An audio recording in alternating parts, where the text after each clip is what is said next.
NSAS Memorial. God will punish those who killed innocent Nigerians. Faith Oyedepo. Welcome to the news, and thank you for tuning in to listen.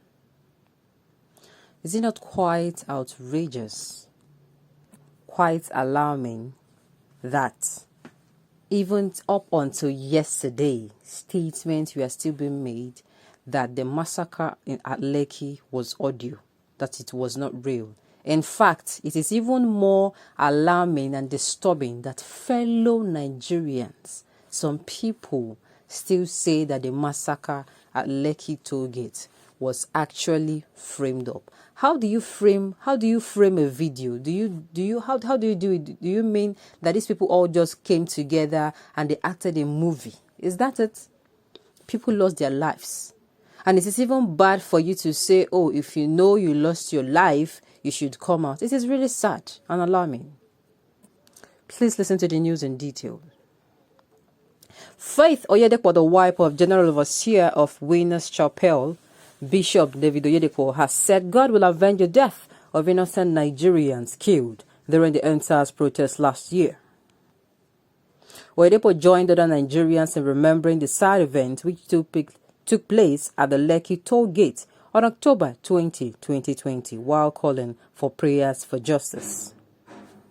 She added that many Nigerians were still being brutalized and harassed. On her verified Facebook page, Oyedepo wrote, "Wow, 1 year has gone by since the Lekki massacre occurred. Like yesterday, the pains and horror of that fateful night remains fresh in our minds.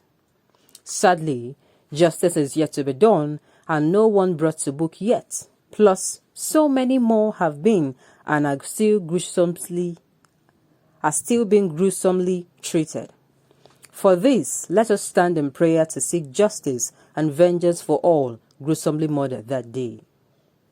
We will lift our hands and cry our heart out, our hearts to the God of vengeance to avenge the blood of those innocent Nigerian youths. Bring to book every culprit involved in the massacre, and every prayer made for this cause will be answered speedily in Jesus' name." Meanwhile, the Nigerian government has insisted that no evidence of life lost has been documented after a year. It is so sad. I'm telling you.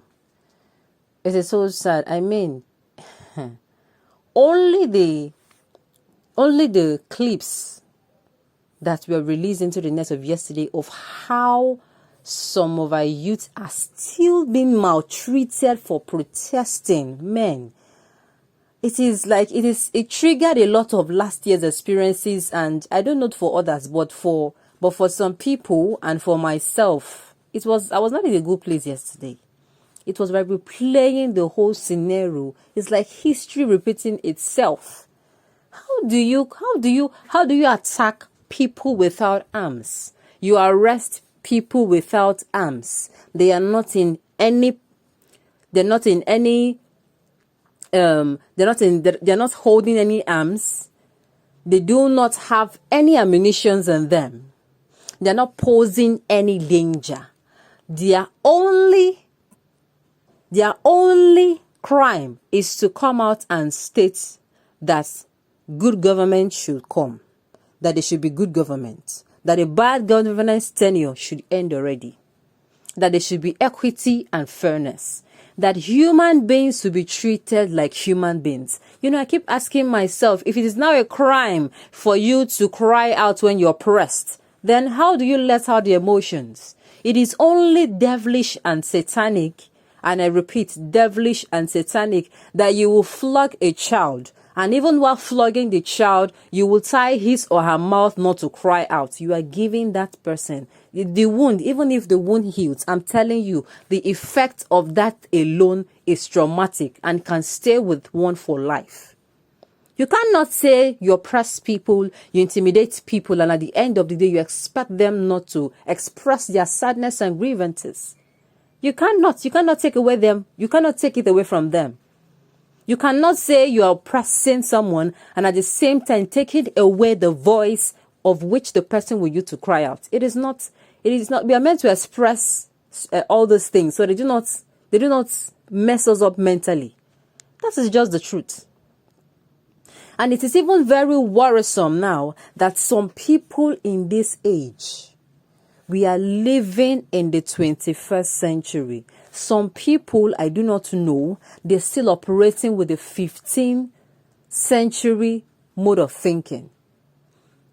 Yes, they feel because in their time, things were done by yes sir, go there, yes sir, come here. This time around, things are no longer done like that. In fact, if you raise your children that way of yes sir, yes ma, I'm telling you, you will not be able to define their character because they will only be doing that with you. Now, they will go out, do whatever they want to do and come back. What am I saying? This is not an era where we are going to force people to do what you want to do. Even if those people are your children. Even if they are your children. They have a right now to call their parents, mommy, daddy, this thing this thing you're doing, I do not like it. They will tell you. The thing is, even as you even flog them, they will tell you, mommy, I don't like it. That is it. That is the generation we are in. There is absolutely nothing you can do about it but to manage it. Now, you have not even called this particular group of people. You have not called them. So, oh, come, let us listen to what you have to say. A lot of them have a lot of grievances. And police brutality is just one of them. And police brutality is one out of many. Many are saying end bad governance. Many are saying end the injustice. Many are saying end a lot of things. End tribalism, end nepotism. And the fact that the law will be made for some people and not for some. Some people, the law will be enforced when they go against the law, but if it goes to some, it will favor them. That is when, there is no rule of law. There is no supremacy of the law. We say we practice democracy as a system of government, and yet we are not allowed to express ourselves. We cannot. And it is even funny. Do not come out for protest. Do not come out for protest. Oh, if you come out for protest, this will happen. Few days ago, the CP of Lagos came out to say, that the protesters should not do, that Lagos has not recovered, and what have you. Have those that lost their lives recover? Have those that lost their loved ones, recover? Has the dead been brought to life? Keeping quiet for these youths means that those that died for nothing. I am telling you, this act of the government yesterday shows that they have not learned. And I'm telling you, this particular group of youths that call themselves the coconut head generation, they will not stop until they get the government to listen to them. That is just it. They are ready to put their life on the line. You cannot come out and say the Lekki massacre was audio, that it was a phantom massacre, according to Mr. Lai Mohammed. You cannot say that. And you cannot say, if you know you lost your loved one, or you lost a member of your family, or lost somebody, come out. You cannot.